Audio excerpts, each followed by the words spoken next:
Hi, Sascha mein Name, wir sprechen über Ausbeutetaler. Bergwerkshütten und Münzstätten hingen schon immer eng zusammen. Das Erz, das gefördert wurde an Münzstätten gebracht. Dort wurde das Erz von überschüssigen Metallen befreit, es wurde gegossen, es wurde geschmolzen, es wurde geschnitten, es wurde anschließend gesiedet und am Ende des Prozesses entstand eine Münze. Landes- und Münzherren, die über entsprechende Bergwerke verfügten, hatten also einen gesicherten Zugriff auf das Metall für ihre Münzen und damit also eine gewisse finanzielle Sicherheit. In besonders starken Förderungsjahrgängen oder eben zur Ehre von bereits lang bestehenden Minen gibt es seit dem 17. Jahrhundert die sogenannten Ausbeutemünzen, aufgrund ihrer Größe meistens Ausbeutetaler genannt, in der Regel gefertigt aus den Metallen der jeweiligen Bergwerke. Und einen solchen Ausbeutetaler haben wir hier liegen. Auch dieser, ich werde es gleich zeigen, hat ein wunderbares szenisches Münzbild. Denn üblicherweise kann man auf diesen Ausbeutetalern auch entsprechende Szenen sehen. Auf diesen sieht man zum Beispiel Wünschelgänger, Wünschelroutengänger, die ihre Wege ablaufen. Auf jenen kann man dann dafür wiederum sehen Seilwinden, die über Schächte fahren. Manchmal sieht man auch Querschnitte durch Minen und Arbeitsprozesse. Auf diesem hier, Sachsen, Friedrich August II. 1786, unter ihm wurde das geprägt. Hier haben wir einen solchen Doppeltaler.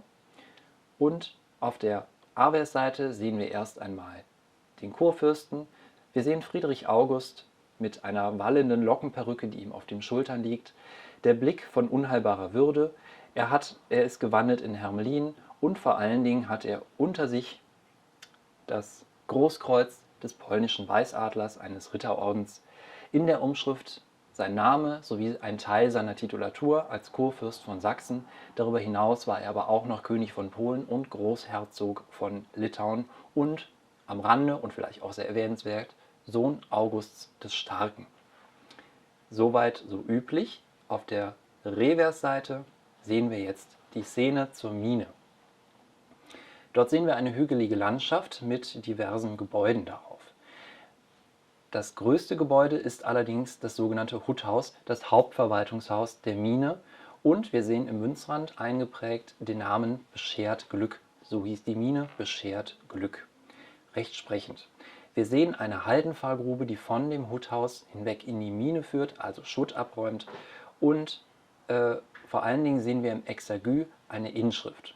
Unten im Münzrand ist das. Dort steht in Ausbeute im Quartal Crucis 1786.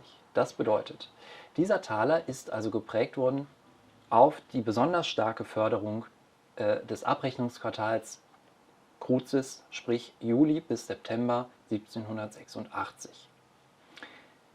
Die Mine selbst, Beschert Glück, das lässt uns die Münze auch wissen, liegt in der Nähe von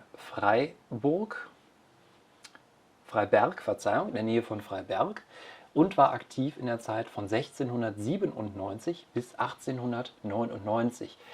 Die Mine kann man heute nicht mehr besichtigen. Wenn Sie Interesse haben, das Huthaus gibt es heute noch, das können Sie immer noch besichtigen.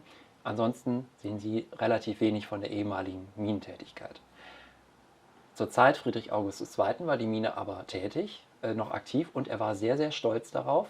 Und zwar so stolz, dass er im Jahr 1786 also 700 dieser Ausbeutetaler, alternativ Doppeltaler, prägen ließ. Einen davon haben wir hier vorliegen. 700 Stücke gibt es davon und einen davon bieten wir in unserer Renomis 10 Auktion an und zwar mit der Losnummer 433. Sie können an dieser Auktion im Saal teilnehmen oder online mitbieten.